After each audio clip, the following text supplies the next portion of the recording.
Estuvo en nuestra ciudad el subsecretario de Emergencias del Ministerio de Justicia y Seguridad de la Ciudad Autónoma de Buenos Aires. Es miembro también del PRO. Estuvo invitado por la gente del PRO de Junín en las instalaciones de la sede de la Sociedad Rural, dando una conferencia en horas de la tarde. Pero antes de comenzar esta charla, habló con la prensa. Se llama Néstor Nicolás.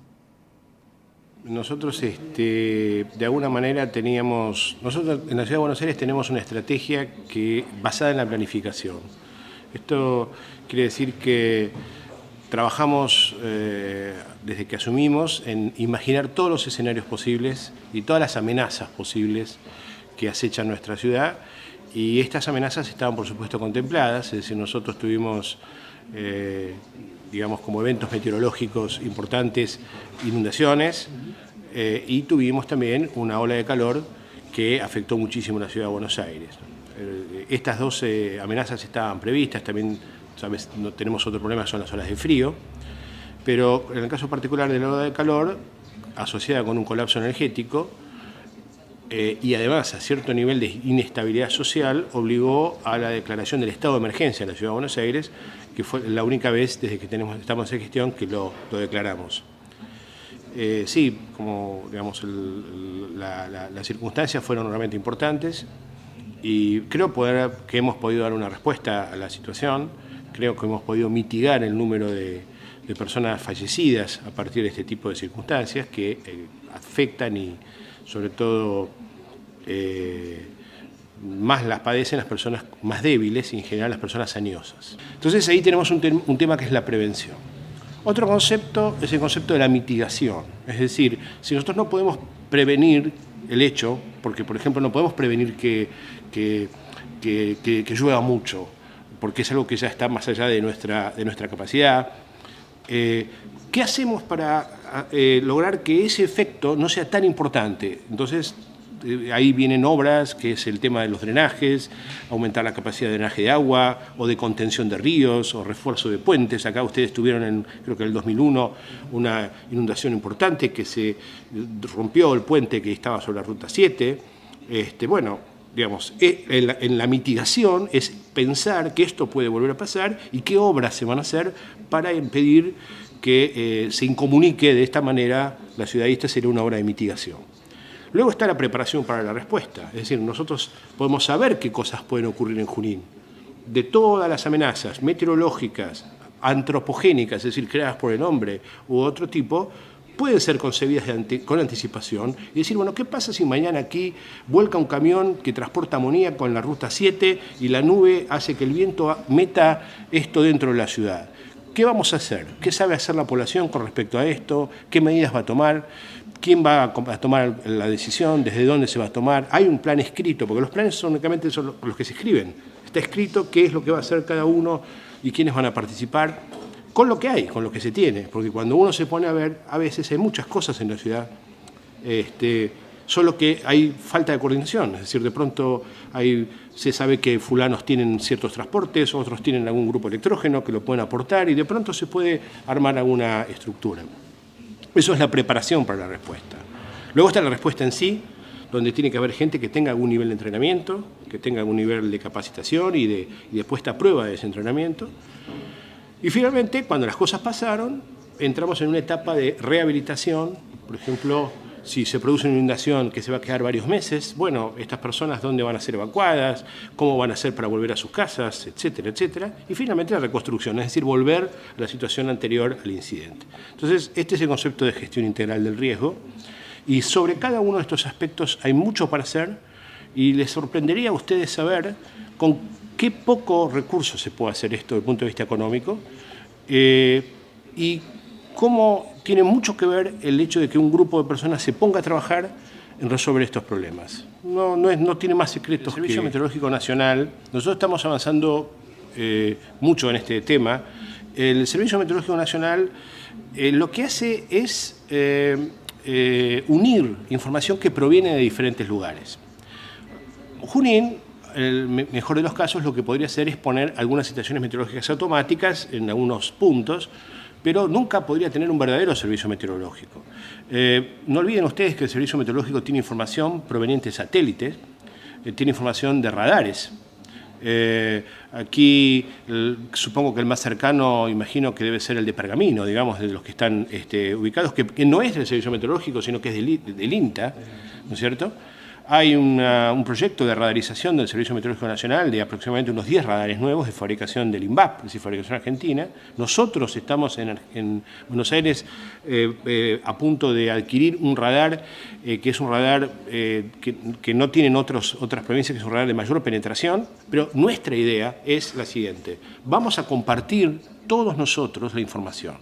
Vamos a tener una red entre todos nosotros, donde nosotros tenemos en la Ciudad de Buenos Aires hoy día 10 estaciones meteorológicas nuestras. No podemos decir que tenemos un servicio meteorológico. Sí podemos decir que nosotros ponemos y hemos generosamente ofrecido la información de estas estaciones meteorológicas al Servicio Meteorológico Nacional, así como nosotros nos valemos la información que ellos nos proporcionan, como la información de radares, que es el radar de Seiza y el radar de Pergamino, son los que tomamos en cuenta para analizar la llegada de celdas de tormentas. Y otros temas como sondas, información marítima, información de hidrografía naval, que para el caso de Buenos Aires, ustedes saben, hay un problema con el Río de la Plata en cuanto a las subestadas y este tipo de cosas. De modo que creo que lo que nosotros tenemos que hacer es compartir toda la información. Bienvenida sea la incorporación de estaciones meteorológicas automáticas en Junín, que también tiene sus problemas, porque hay que mantenerlas, porque hay que conectarlas en red, por una serie de problemas que se podría discutir, claro, hace falta conectividad, en fin, toda una serie de cosas, pero bueno, bienvenida sea. Siempre lo que va a permitir no es prevenir, sino lo que va a permitir es tener una información de lo que va a pasar sin poder actuar sobre esto, porque esto va a pasar igual, pero por no tener lo que se denomina originalmente alertas tempranas, es decir, saber que dentro de media hora, una hora, podemos llegar a tener X problema, digamos, ¿no? Y luego todo esto hay que modelizarlo, hay que tener modelos que permitan predecir qué pasa cuando la estación muestra una cosa, muestra la otra, etc. Es muy importante la unión y compartir la información. Hay redes que hoy existen donde se comparte la información meteorológica y de pronto algunas estaciones puestas en Junín tal vez no alcancen, pero si Junín, Chivilcoy, Chacabuco, etcétera, todos comparten esta información, ustedes pueden ver venir una tormenta desde otro lugar y ellos pueden ver venir una tormenta desde aquí. Entonces lo importante es este nivel de cooperación entre municipios que va a hacer, o va a permitir que los resultados sean los mejores, ¿no? Cuando usted hace referencia a compartir información entre nosotros, ¿a quiénes hace referencia? ¿Al municipio? Todos. Es decir, nuestra información está a disposición de ustedes el día que lo quieran.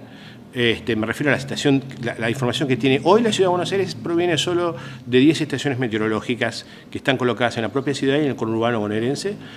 Aspiramos a aumentar esto a 33 estaciones meteorológicas en un año aproximadamente y vamos a instalar un radar de mayor penetración que los radares de banda C, que son los radares que tienen el Servicio Meteorológico Nacional, y que esa información la ponemos también a disposición del Servicio Meteorológico Nacional y de quien quiera tomarla. Hoy día la información de radares se puede tomar por Internet, es decir, ustedes pueden ver en Internet cómo se están desplazando las celdas de tormenta con radares que son operados no por el Servicio Meteorológico Nacional, sino que él lo que está haciendo es tomar información de diferentes lugares, ¿no? Esta es más o menos la idea.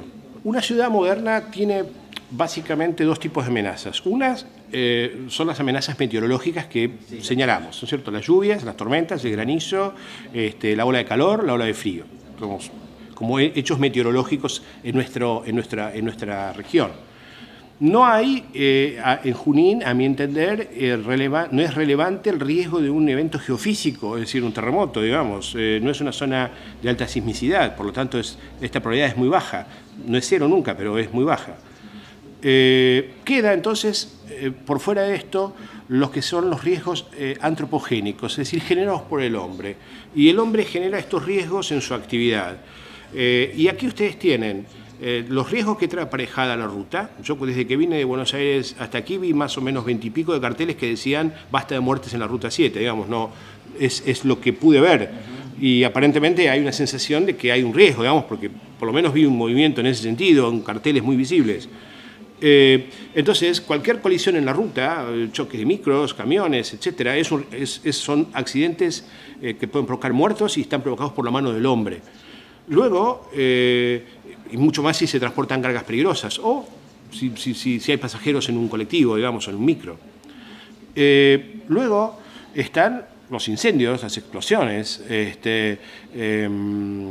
digamos, no hay hoy día un tráfico ferroviario, por lo que tengo entendido, tan significativo como era anteriormente. Bueno, pero el accidente ferroviario sería una hipótesis. Esto es, en muy pocas palabras, lo que tenemos. Incendios en espacios confinados, explosiones. Desconozco exactamente la probabilidad de incendios digamos, de cultivos o cosas por el estilo en este lugar que pudieran complicar las cosas. Pero esto es esencialmente lo que percibo como riesgos, ¿no?